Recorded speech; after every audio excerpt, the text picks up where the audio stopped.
Boa noite a todos. Estou aqui na Sala Ferenc para trazer a sequência do assunto competências do analista. Ferenc é a própria competência, do analista. E no vídeo passado eu tratei de várias competências, mas para confirmar essas competências, para consolidar, para afirmar, para reafirmar, Ferenc pergunta e me pergunta e nos pergunta sempre. Agora, por que eu estou dizendo pergunta?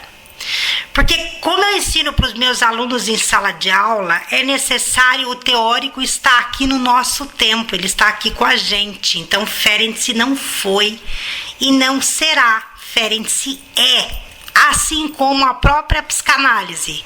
A psicanálise é, porque é atemporal, assim como Ferenc também é.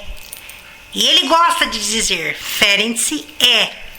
Então, ele se pergunta, nos pergunta e me pergunta o que é ser psicanalista e quem é essa tal senhora psicanálise.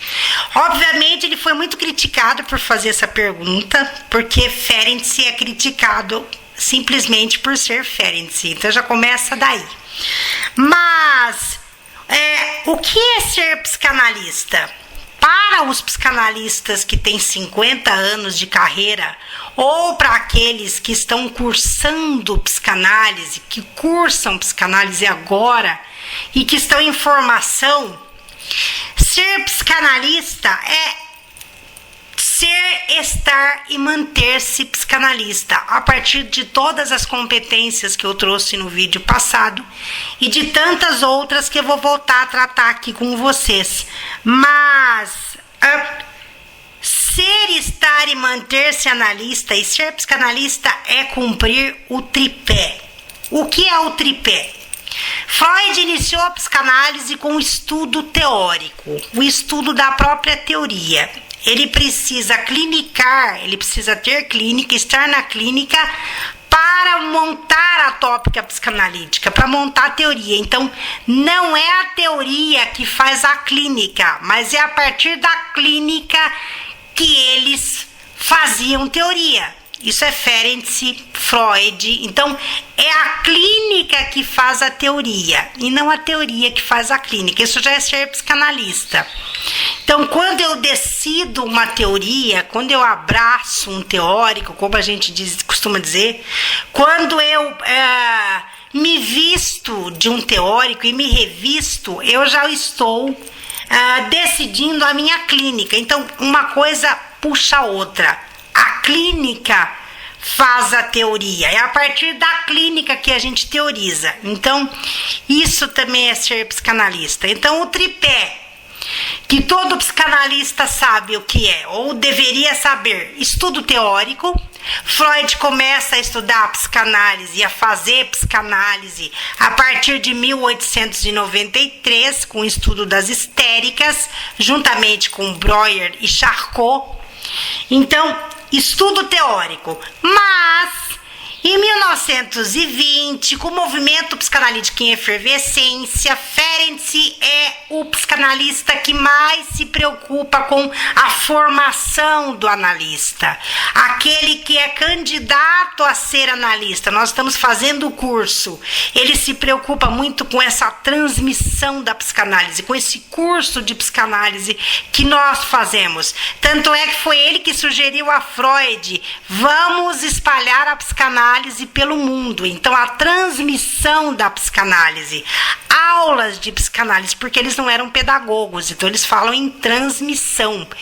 Mas Ferenc, quando transmite, ensina, transmitindo, e transmite ensinando. Então, 1920, Ferenc traz a questão da supervisão em psicanálise, junto com Freud, mas a ideia foi dele, tá?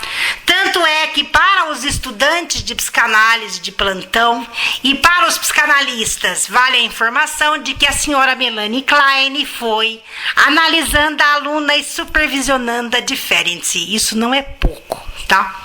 Então, ele traz a questão da supervisão na psicanálise, que é o segundo ponto do tripé. Primeiro, estudo teórico, segundo, a supervisão. E o terceiro é a análise pessoal, segunda regra fundamental da psicanálise, também instituída por Ferenczi na década de 20. Então, o candidato a ser analista precisa da análise pessoal. Abre aspas, ele diz: como eu posso analisar bem meu paciente se eu não sou analisado ou bem analisado? Então, a análise pessoal é a segunda regra fundamental que Ferenczi trouxe pra gente.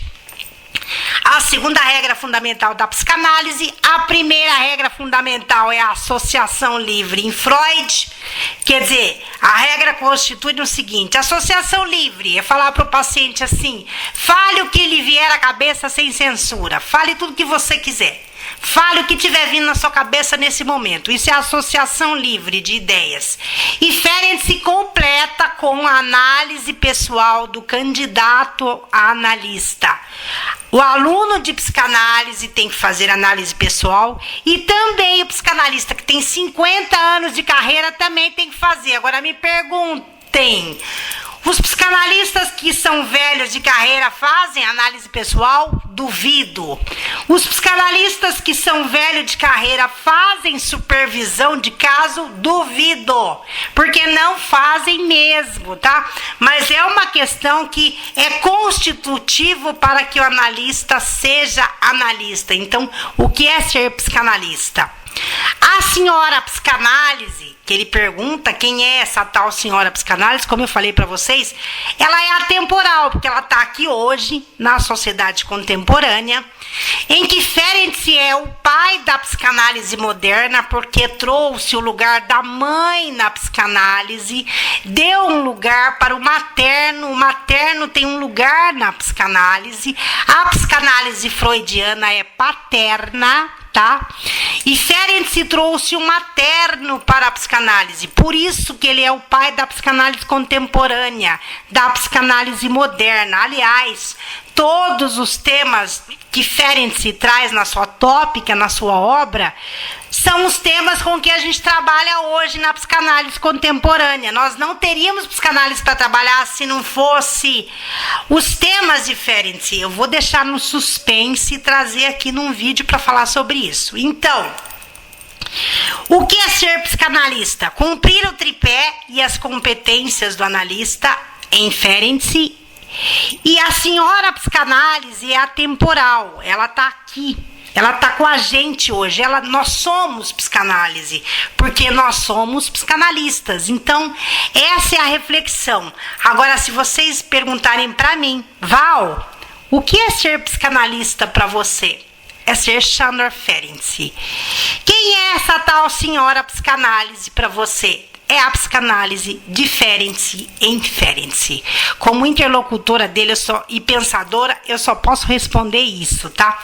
Então, o que é ser psicanalista e quem é essa tal senhora psicanálise? É uma pergunta que todo analista deve se fazer todo dia de manhã, que ele fazia para si, antes de entrar no set analítico com os seus pacientes, na empatia, na língua da ternura e no acolhimento. Ele se fazia essa pergunta, tá? Então é muito interessante essa pergunta. Eu me apaixonei quando li no livro Budapeste, Viena e Wiesbaden, do Sérgio Gomes, o percurso do pensamento clínico de Sandor Ferenczi. É uma pergunta linda, né? Que a gente deve se fazer todo dia. E que deveria ser ensinada para a gente nos institutos no primeiro dia de psicanálise. Todo professor deveria já ficar falando sobre isso com a gente. O que é ser psicanalista e quem é essa tal senhora psicanálise? Então, minhas congratulações a Ferenczi, que genialmente pensou nisso e nos faz essa pergunta, porque acima de tudo e antes de tudo, ele se pergunta.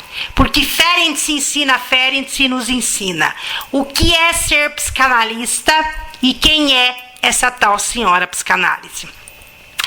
Gente, nos falaremos em breve novamente. Deixo o meu contato no zap para análise em Ferenc puro em estado puro, como diz Pierre Sabourin, Ferenc fragmento de vida em estado puro, supervisão individual em Ferenc e mentoria em Ferenc. Então, meu zap 19 98110 1891. Abraço a todos e em breve nos veremos aqui nesse canal, onde Ferenc ensina Ferenc diretamente da Sala Ferenc. Tudo de bom para vocês.